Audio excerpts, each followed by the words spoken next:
Le Biomètre, ce sont les actus ou rumeurs qui ont le plus buzzé cette semaine sur le site Mac Forever avec notre ami Didier Policani. Et oui, Olivier, et on commence. Alors là, je pense qu'il va y en avoir beaucoup qui vont avoir les poils qui se hérissent, puisque c'est une rumeur, mais apparemment assez bien sourcée. Il y aurait peut-être bientôt de la pub sur Apple TV+. Bon, j'arrête, on Apple refait le Mac, je m'en vais. proposer ça. N'importe quoi. Tu vois, Apple qui essaye de flinguer toute la pub sur le web, mais par contre, eux, chez eux, sur l'App Store, maintenant, il y en a pas mal. Et sur Apple TV+, que tu payes, il pourrait y avoir de la pub. Et en plus, c'est assez intelligent, parce que comme C'est vrai qu'ils ont besoin d'argent, Apple, en ce moment. C'est dur. Oui, beaucoup. Fin de mois sont difficiles. Ouais. Et ils pourraient faire de la pub pour des applis, par exemple. Comme tu es sur l'Apple TV, ça pourrait être un moyen Rassure-moi, ils vont pas couper les programmes en plein milieu de la pub.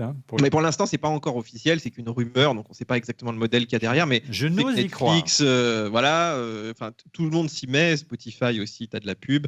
Donc il y a un modèle un peu entre l'hybride et le gratuit et le payant. Par contre, c'est vrai que quand tu payes un abonnement maintenant, tu aimerais bien aussi pas avoir la pub. Parce que rappelle-toi, quand tu achetais des DVD là, et que tu farcissais de la pub avant les films, c'était insupportable quand même. C'est clair. Prime te met de la pub avant les films. Hein. Mais Canal aussi.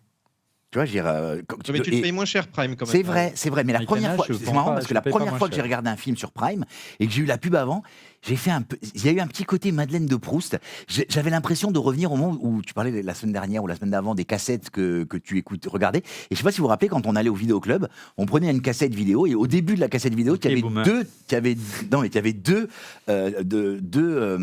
génériques de deux films avant le truc. C'était comme des bonnes annonces. Oui, bonnes annonces. De bandes annonces. Mais c'était assez marrant. Et donc, il y a même des pubs au cinéma et tu payes le cinéma. Hein. Ouais, c'est vrai. Mais bon. On parle d'ordinateur et de vente d'ordi. Oui, et une bonne nouvelle pour Apple. Alors, tu sais qu'il y a eu tout le Covid où les gens se sont mis à racheter des ordinateurs parce qu'ils n'en avaient plus. Et là, le marché du PC retombe un peu. Alors bon, c'est moins 15%, mais je dirais que c'est un peu le trend qu'on avait avant le Covid. Moins 15%. Mais, voilà. Sauf que Apple aurait fait du plus 40%. Ces chiffres, c'est toujours, tu sais, c'est Gartner et compagnie, là, ils se basent un peu sur... Voilà, c'est faut les prendre avec des pincettes, mais bon, Apple irait bien, malgré le fait que c'était très cher. Rappelle-toi, le MacBook Air, tout le monde avait dit ouais, ça va pas se vendre. Donc ça se serait bien vendu. On va le voir pour les résultats financiers. Et Apple aurait même regagné des parts de marché en passant à peu près de 8% à 13%. Donc voilà, si ça se confirme pendant les résultats financiers, tu vois qu'il y a un vrai bond avec. C'est la fin du mois, c'est ça. Hein, oui, ça va. On va les avoir bientôt. Là. Ouais. Donc ce serait l'effet M1 Pro, M2 essentiellement, c'est ça, Didier. Oui, et puis peut-être aussi les M1 qui sont un peu bradés. Là. Les M1, M1 Pro, ils sont vraiment pas chers en ce moment. Alors on parle de conversation de développeurs. Écoute, oui, parce que depuis que la conférence des développeurs est devenue vachement virtuelle, même si cette année, ce n'était pas tout à fait le cas, mais c'est vrai qu'il y a de plus en plus de développeurs à travers le monde, ils ne peuvent pas aller à cette WWDC, et c'est vrai que c'est un peu le point d'entrée si tu voulais rencontrer les développeurs d'Apple. Du coup, ils ont créé des petites rencontres un petit peu plus locales, et là, maintenant, ils ont fait ça donc cette semaine. Ça s'appelle Ask Apple et ils sont disponibles en fait pendant une trentaine de minutes sur Slack. En gros, tu peux leur soumettre tout un tas de trucs, tu peux faire même un peu de visio avec. Donc, c'est des bonnes initiatives. Ça, c'est vraiment très bien puisque il y a beaucoup de développeurs qui étaient vraiment en attente de ça. Hein. C'est très dur de contacter les ingés chez Apple. D'accord. Et on parle d'un fournisseur d'Apple qui s'appelle Foxconn, je crois. Alors, ils avaient déjà fait l'annonce il y a un an, Foxconn, qu'ils allaient développer des voitures. Alors, ils ne les font pas de bout en bout, ils s'associent aussi, mais c'est quand même eux qui font la production et l'assemblage. Et là, ils viennent de présenter, alors c'est marrant, ils ont appelé ça le modèle B, tu vois, comme Tesla. Il y aura des modèles. C'est-à-dire qu'ils ont un plan B, c'est ça Mais en fait, ce qui est intéressant là-dedans, c'est de se dire, Foxconn, c'est quand même le gros partenaire d'Apple. Ils font des voitures.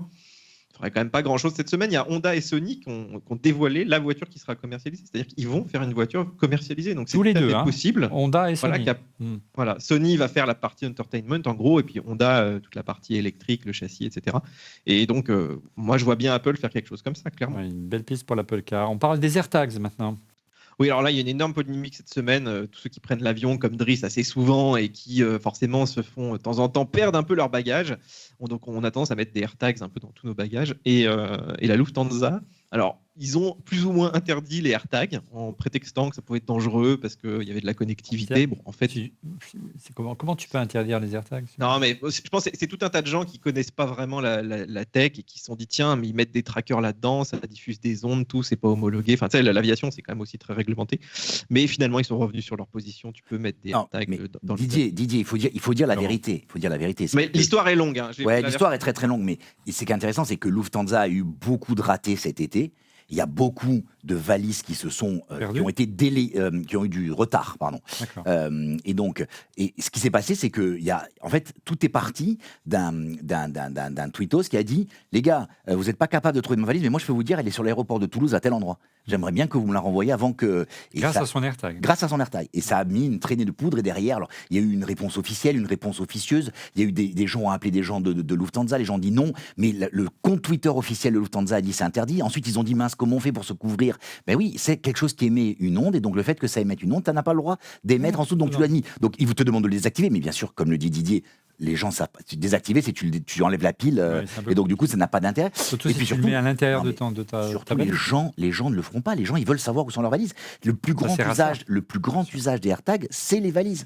Il y a un mec qui a fait un truc génial qui a envoyé des AirTags partout dans le monde et donc chez Tim Cook et surtout il les a fait livrer en Corée du Nord. Et il disait à DHL, vous me dites qu'il est en Corée du Nord, mais en fait, c'est pas vrai. Je sais qu'il est dans tel entrepôt, il est bloqué. Le mec a fait une chaîne YouTube que là-dessus. C'est à se pisser de rire parce que tu vois les réponses des gars, il les piège. Les gars font des réponses, mais si vous embêtez, posez-moi la question, je vous donnerai le lien en commentaire. Merci, Laurent, merci Didier pour ce busomètre. Retour sur les Apple Watch. Apple, en grandissant sa montre, a pu greffer une batterie plus grande.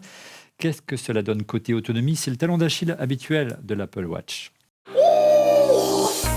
Le